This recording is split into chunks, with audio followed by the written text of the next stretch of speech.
நமச்சிவாய். ஜெய் வராகி. உலகம் முழுவதும் வாழக்கூடிய வாராகி டிவி நேயர்கள் அனைவருக்கும் ஆனி மாதம் வாழ வைப்பால் வாராகி. இந்த ஆனி மாதம் என்ன நடக்க போகுது சார்? மெயினாக குருவோடு சுக்கிரன் நினைவு. இந்த ஆனி மாதம் முழுவதுமே 30 நாளும் ஆரம்பத்திலேருந்து கடைசி நாள் வரையிலுமே கூட கடகராசியில் இருக்கக்கூடிய குரு அவரோட சுக்கிரன் இணைவு. இப்போ நம்ம பார்க்குறோம், நிறைய பொருளாதார வீழ்ச்சிகள் வந்திருக்கு, பண கஷ்டங்கள் வந்திருக்கு, தினந்தோறும் ஒரு செலவு வருது, ரொம்ப கோபம் ஆத்திரமாக வருது, ஒன்றுமே பண்ண முடியல சாமி, வீட்டில் யாரும் புரிஞ்சிக்க மாட்டேங்கிறாங்க, தினந்தோறும் தினம் ஒரு செலவு, ஒரு எக்ஸ்பென்சஸ் க்ரியேட் ஆகுது, கொடுத்த வாக்குறுதிகளை காப்பாற்ற முடியல, ஒரு கமிட்மெண்ட் போயிருக்கோம், ஒரு இடம் வாங்கணும்னு நம்ம காசு கொடுத்துருக்கோம், பாதிலே நிற்குது, ஒரு வீடு கட்டுறோம் பாதிலே நிற்குது, ஒரு ப்ராஜெக்ட் எடுத்துருக்கோம் அப்படியே ஒரு பாதிலே நிற்குது, எல்லாத்துக்கும் பணம் தேவைப்படுது. இதுலேருந்து பைசா வந்துடும், இது எடுத்த உடனே கட்டல, ஒரு நம்பிக்கையாக இருந்த சமயம் அந்த இடம் இன்னும் டெவலப் ஆகலை, அந்த வர வேண்டிய பைசா நாம் நினச்சா மாதிரி வரலை, பாதி தான் வருது, கால்வாசி தான் வருது, நம்ம இதை க்ளோஸ் பண்ண முடியாது. இப்படி பண தேவைகள், பண பற்றாக்குறைகள், உங்களுடைய ஒவ்வொரு கனவும், அது கனவாக இருக்கலாம், ட்ரீம்ஸாக இருக்கலாம், மெயினாக உங்கள் ரெகுலர் லைஃப் இதை செஞ்சால் தான் நம்ம அடுத்து மூவ் பண்ண முடியும். அன்றாட தேவைகளுக்கு இருக்கக்கூடிய பண கஷ்டம் இருக்குமேயானால் அந்த பண கஷ்டம் தீர்வதற்கான காம்பினேஷன் கிரக அமைப்பு இந்த மாதம் இருக்குது. அப்போ இந்த பணங்காசு உங்களுக்கு வருவதற்கு என்ன பரிகாரம், என்ன செய்யணும், இதெல்லாம் நம்ம ப்ரீஃபாக பார்க்க போகிறோம். அதே போல் இந்த ஆனி மாதத்தை பொறுத்தவரையில் வேலை செய்கிற இடங்களில் வரக்கூடிய கஷ்ட நஷ்டங்கள், பொருளாதார கஷ்டங்களாக இருக்கலாம், மெயினாக நேம் ரிலேட்டடாக இந்த பேர் புகழுக்கு பங்கம் விளைவிப்பது, வேலை செய்கிற இடத்துல நேம் கெட்டு போகிறது, அல்லது எதிரிகள் உருவாகிறது, அல்லது உங்களை வேணும்னே ஒரு இன்சல்ட் பண்ணி கார்னர் பண்ணி வெளியே தள்ளுறது. இப்போ இதுக்கெல்லாம் என்ன பண்ணுறது, இதெல்லாம் எப்படி தப்பிக்கிறது, இதை எப்படி காப்பாற்றிக்கிறது, இல்லை இது ஏதேனும் வம்பு வழக்கு கோர்ட்டு கேஸு பயம், அல்லது அங்கே ஏதேனும் டிரான்சாக்ஷனில் சில மிஸ் அண்டர்ஸ்டாண்டிங்கோ, இல்லை டிரான்சாக்ஷனில் ஒரு தவறான டிரான்சாக்ஷன் பண்ணியிருக்கீங்க, ஒரு கொஞ்சம் கையாடல்கள் இருக்குது, நீங்கள் கண்டுபிடிச்சிட்டிங்க, அடுத்தவங்க செய்கிறத நீங்கள் கண்டுபிடிச்சிட்டிங்க, இல்லை நீங்களே செஞ்சுருக்கீங்க, இதுக்கெல்லாம் என்ன பரிகாரம், இதுலேருந்து எப்படி தப்பிக்க போகிறீங்க, இதுக்கு என்ன வழி, திரும்பவும் அதே கம்பெனியில் போய் நீங்கள் ஜாயின் பண்ண முடியுமா, ஒரு கம்பெனிலேருந்து வேலையை விட்டு நின்றுட்டீங்க, திருப்பி அங்கே பேப்பர் பீரியடில் இருக்கீங்க, அனௌன்ஸ்மெண்ட் பீரியடில் இருக்கீங்க, அப்போ நம்ம திருப்பி அங்கே எக்ஸ்டெண்ட் பண்ணுறதா, திருப்பி இல்லைன்னா தைரியமாக அதை விட்டு வெளியில் வந்துட்டு வேறு வேலை தேடலாமா? இப்போ கூட ஒரு அம்மா இப்போ ஷூட்டிங் வரத்துக்கு முன்னாடி ஒரு அம்மா கால் பண்ணாங்க. அந்த என்ன சொல்கிறாங்க, நான் ஒரு மேரேஜுக்காக எனக்கும் இன்னொருத்தருக்கும் மேரேஜுக்காக தயார் பண்ணி வச்சுருந்தோம், சரி நானும் பல கஷ்டங்களில் இருக்கேன், கமிட்மெண்ட்டில் இருக்கேன், அவங்களும் கமிட்மெண்ட்டில் இருக்காங்க, இந்த நேரம் பார்த்து எனக்கும் வேலை போச்சு, அவருக்கும் வேலை போச்சு, இப்போ நாங்கள் மேரேஜையே தள்ளி போடுறோம் அப்படிங்கிறாங்க. பார்த்துக்கோங்க, இது 2 பேருக்குமே செகண்ட் மேரேஜஸ். இந்த அம்மாவுக்கு இது 3வது கல்யாணம், அவருக்கு அது செகண்ட் மேரேஜ். அப்போது இந்த மாதிரி பண பற்றாக்குறைகள், பண தேவைகள், திடீர்னு ஏற்படக்கூடிய கால கஷ்டங்கள், எதிர்பாராத விதமாக நடக்கக்கூடிய கால கஷ்டங்கள், இப்போ இதிலிருந்து தப்பிக்கிறது எப்படி, இதுக்கு என்ன வழி? அதே போல் பிள்ளைகளை பற்றிய கவலைகள், பசங்க சொல்கிற பேச்சு கேட்கல, பசங்க அடங்க மாட்டேறாங்க, புரிஞ்சிக்க மாட்டேங்கிறாங்க, நான் படிப்பேன்றது, அதுக்கு அவங்க அம்மாலாம் சப்போர்ட் பண்ணுறது, இல்லைன்னா அவங்க பாட்டியெல்லாம் தூண்ட விட்டுறது, படிக்க வைக்கிற பசங்களாம் படிக்க வைக்க மாட்டேங்கிறாங்க இல்லைன்றது, அப்படின்லாம் பெயரை கிரியேட் பண்ணுறது உங்களுக்கு. அப்போ இந்த மாதிரிலாம் குடும்பத்தில் உங்களுக்கு எதிரான ஒரு சூழ்நிலையை உருவாக்குறது, எப்படியாவது உங்களை அந்த குடும்பத்தில் டவுன் பண்ணணும், டாமினேட் பண்ணணும், அப்படின்னு அசிங்கப்படுத்தணும்னு நினைக்கிறது. அப்போ இந்த மாதிரி பிள்ளைகளை பற்றிய கவலைகள் புரிஞ்சிக்காமல் இருக்காங்களே பசங்க, அது உள்ள கஷ்ட நஷ்டம் நமக்கு தான் தெரியும். இதுக்கெல்லாம் என்ன வழி அப்படிங்கிறத ப்ரீஃபாக பார்க்க போகிறோம், பாருங்கள். சார், விருச்சிக ராசிக்கு ராசிநாதன் செவ்வாய் பகவான் ராசிக்கு 8ஆம் இடத்தில். இந்த ஆனி மாதம் முழுவதும் செவ்வாய் எங்கே இருக்காருங்க? 8ஆம் இடத்தில் செவ்வாய். பொதுவாக ஒரு ஜாதகத்தில் 8ஆம் இடத்துல 4, 7, 8, 12 செவ்வாய் இருப்பது தோஷம். 4, 8, 12 இல்லை 4, 8 கூட வச்சுப்போமே. 4, 7, 8, 12 கூட பாதி தான். அப்போ விருச்சிக ராசி நேயர்களை 8ஆம் இடத்தில் இருக்கக்கூடிய செவ்வாய், இது ஒரு மிகப்பெரிய தோஷம் அப்படின்னு சொல்றாங்க.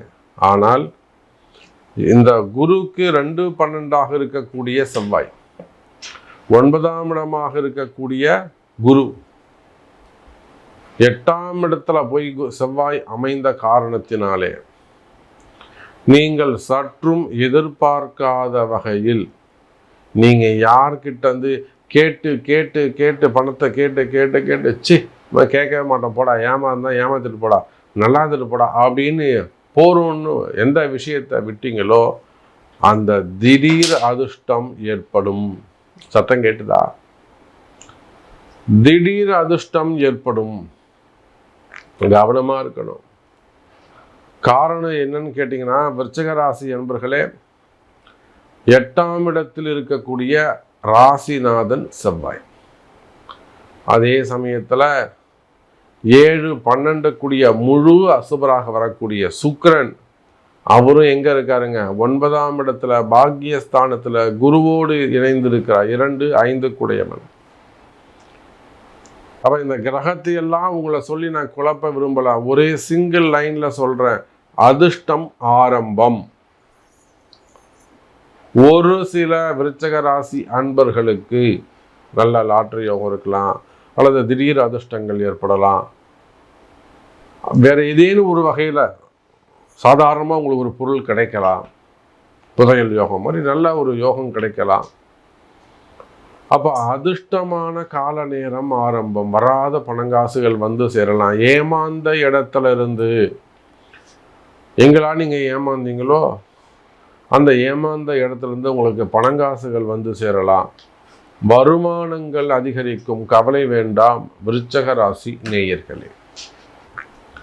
குறிப்பா தொழில் செய்யக்கூடியவங்க, வேலைக்கு போகக்கூடியவங்க, பிஸ்னஸ் பண்ணக்கூடியவங்க, கடன் சுமைகள், கடன் பிரச்சனைகள், வம்பு வழக்குகள், மெயினாக கடன் சுமைகள் என்னால் தாங்க முடியாது. 8 கோடி கடன் இருக்கு, 50 கோடி கடன் இருக்கு, 80 கோடி கடன் இருக்கு. அப்போ கடன் சுமைகள், கடன் பிரச்சனைகள்ல இருக்கக்கூடியவங்க, அல்லது தொழிலில் கஷ்டப்படக்கூடியவங்க, எல்லாமே நல்லா இருக்கு சாமி, பிஸ்னஸ் சூப்பராக இருக்கு, பிஸ்னஸ்லாம் நான் சும்மாவே சொல்ல மாட்டேன் சாமி, தொழில் என்னை காப்பாற்றுது, நான் தான் தொழிலை காப்பாற்ற முடியாதுன்னு பயப்படுறேன். ஏதோ ஒன்று இருக்குது சாமி, அங்கே ஏதோ ஒரு காரிய தடை இருக்குல்ல, ஏதோ ஒரு அந்த வாஸ்து தோஷமோ, இடதோஷமோ, பூமி தோஷமோ ஏதோ ஒன்று இருக்கு சாமி.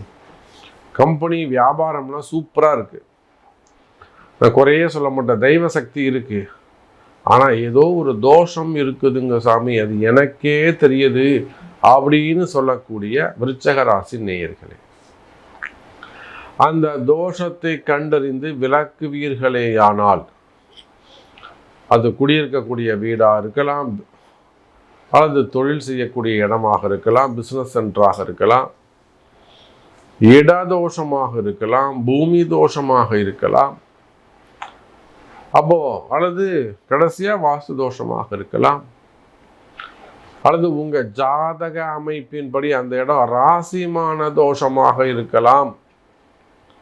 குடும்பம் ஒரு வளர்ச்சி அடைய மாட்டேங்குது சாமி, ஒரு நிலைக்கு மேல இந்த குடும்பம் வளரவே இல்லை. எங்க அப்பா காலத்துல நாங்க நல்லா இருந்தோம், எங்க தாத்தா காலத்துல நாங்க 4 கார் வச்சிருந்தோம், இப்போ ஒண்ணுமே இல்லாம இருக்கும். எங்க வீட்டுக்காரர் இருந்தவரெல்லாம் கடன்னு முன்னுக்கு வந்தோம், அப்பா இறந்தாங்க, அதுக்கப்புறம் பசங்களுக்கு கல்யாணம் ஆகலை, வேலைக்கு போகலை, வீடு இருந்தது விற்றுட்டோம். அப்படியே ஒன் பை ஒன்னா அப்படி கட்டாகிட்டே வரும், எல்லாமே ஒன் பை ஒன்னா கட்டாகிட்டே வரும். அப்போ இதெல்லாம் ஒரு மிகப்பெரிய தோஷத்தை குறிக்கின்றது. இந்த மாதிரிலாம் இதிலெல்லாம் கஷ்டப்படக்கூடிய விருச்சிக ராசி நேயர்களே, அது குடும்ப சாபமாக இருக்கலாம், புரியுதுங்களா, வழி சாபமாக இருக்கலாம், பிதிர்தோஷமாக இருக்கலாம், அல்லது கனவுகள் வருவது, இல்லை மெயினாக செய்வினை கோளாறுகள், பிளாக் மேஜிக்கு, நண்பர்கள் எதிரிகளாக மாறிவிடுவது, வசியம் சம்பந்தப்பட்ட பிரச்சனைகள், காதல் சம்பந்தப்பட்ட பிரச்சனைகள், இதே போலத்தான் தொழில், வியாபாரம், வேலை செய்கிற இடத்துல இருக்கக்கூடிய கஷ்ட நஷ்டங்கள் இதெல்லாம் இருக்குமே. ஆனால் கவலை வேண்டாம் விருச்சக ராசி அன்பர்களே. குரு சுக்கிரன் யோகம், 8ஆம் இடத்துல இருக்கக்கூடிய செவ்வாய், இதெல்லாம் திடீர் அதிர்ஷ்டத்தை தரப்போகுது. தயாராகுங்கள் விருச்சக ராசி அன்பர்களே, வெற்றிக்கு தயாராகுங்கள். அப்போ இந்த திடீர் அதிர்ஷ்டம் வேணும் அல்லது அந்த செய்வனிலிருந்து நீங்கள் தப்பிக்கணும் அப்படின்னு சொன்னால் அதுக்கெல்லாம் பரிகாரங்கள் அவசியம். அப்போ உங்கள் பிறப்பு ஜாதகம்தான் முக்கியம். அப்போ பிறப்பு ஜாதகத்தை கொண்டு அந்த பிரச்சனைகளை, மறைமுகமான சில பிரச்சனைகளை அறிந்து வழிபாடு செய்வீர்களே ஆனால் வெற்றி நிச்சயம். விருச்சிக ராசி அன்பர்களே, மெயினாக இந்த கணவன் மனைவி பிரச்சனை. இப்போது நிறைய பெண்கள் பொம்பளை பசங்க பார்த்தீங்கன்னா, நம்ம நினச்சிட்டு இருக்கோம் பெண் பிள்ளைகள் தான், பொம்பளை பசங்க தான் அதிகமாக ட்ரபுள் பண்ணுறாங்க, அம்மா பேச்சை கேட்குறாங்க, அங்கே இப்போ அம்மா வீட்டில் போய் உட்காந்துக்கிறது.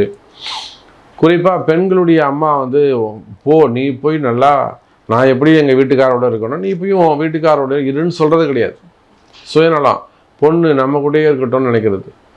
நீங்கள் மட்டும் உங்கள் கணவரோட தம்பதியாக இருக்கிறீங்க, பொண்ணு மட்டும் ஏமா தனியாக கணவரோடு இருக்க விட மாட்டீங்க? சண்டை சச்சரவு இருந்தாலும் இருக்கணும்ல, அவங்க வீட்டுக்காரர் கூட தானே இருக்கணும். இதை நினைத்து பார்ப்பது இல்லை. அப்போ கணவன் மனைவி பிரச்சனை. இதில் நல்ல பசங்களும் இருக்காங்க, நல்ல பொம்பளை பசங்க, எனக்கு அவரு தான் வேணும்னு நிற்கக்கூடிய பொம்பளை பசங்களும் இருக்குது.